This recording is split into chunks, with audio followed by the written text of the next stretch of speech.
John chapter 6.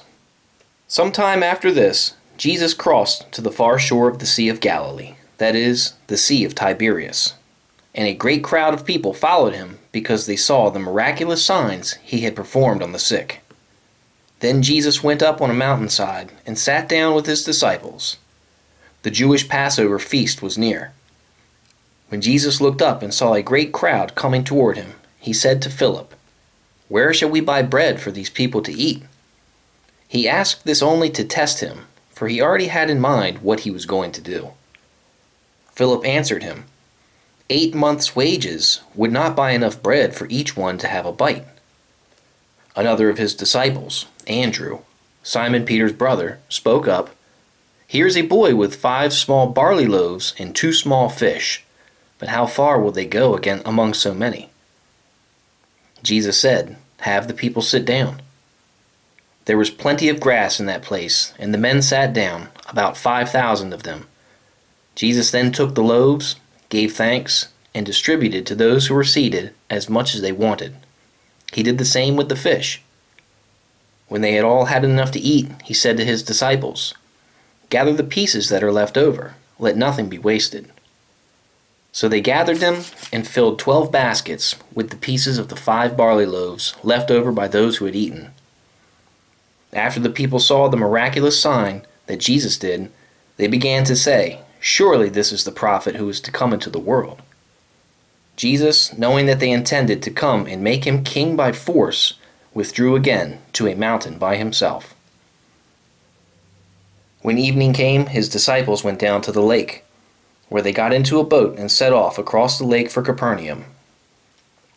By now it was dark, and Jesus had not yet joined them. A strong wind was blowing, and the waters grew rough. When they had rowed 3 or 3.5 miles, they saw Jesus approaching the boat, walking on the water, and they were terrified. But he said to them, "It is I, don't be afraid." Then they were willing to take him into the boat, and immediately the boat reached the shore where they were heading. The next day the crowd that had stayed on the opposite shore of the lake realized that only one boat had been there, and that Jesus had not entered it with his disciples, but that they had gone away alone. Then some boats from Tiberias landed near the place where the people had eaten the bread after the Lord had given thanks. Once the crowd realized that neither Jesus nor his disciples were there, they got into the boats and went to Capernaum in search of Jesus. When they found him on the other side of the lake, they asked him, "Rabbi, when did you get here?" Jesus answered, "I tell you the truth. You were looking for me, not because you saw miraculous signs, but because you ate the loaves and had your fill. Do not work for food that spoils, but for food that endures to eternal life, which the Son of Man will give you.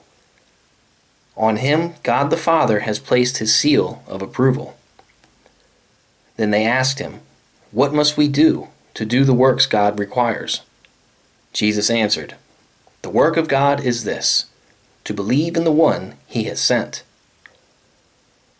So they asked him, "What miraculous sign then will you give, that we may see it and believe you? What will you do? Our forefathers ate the manna in the desert.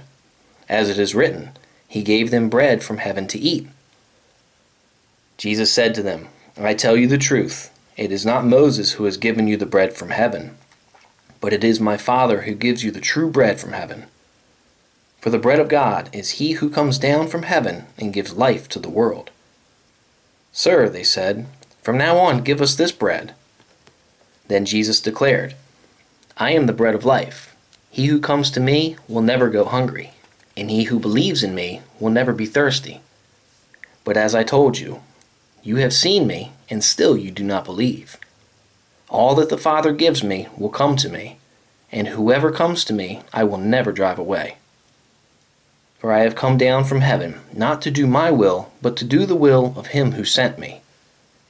And this is the will of him who sent me, that I shall lose none of all that he has given me, but raise them up at the last day.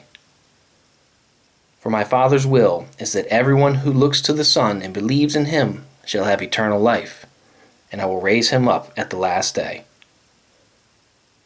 At this, the Jews began to grumble about him because he said, "I am the bread that came down from heaven." They said, "Is this not Jesus, the son of Joseph, whose father and mother we know? How can he now say, 'I came down from heaven'?" "Stop grumbling among yourselves," Jesus answered. "No one can come to me unless the Father who sent me draws him, and I will raise him up at the last day. It is written in the prophets, they will all be taught by God. Everyone who listens to the Father and learns from him comes to me.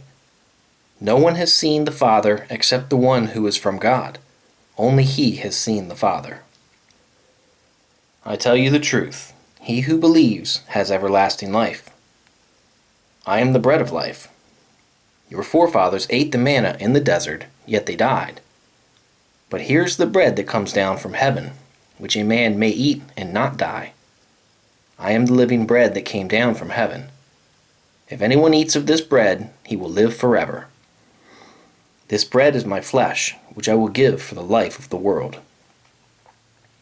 Then the Jews began to argue sharply among themselves, "How can this man give us his flesh to eat?" Jesus said to them, "I tell you the truth, unless you eat the flesh of the Son of Man and drink his blood, you have no life in you. Whoever eats my flesh and drinks my blood has eternal life, and I will raise him up at the last day. For my flesh is real food, and my blood is real drink.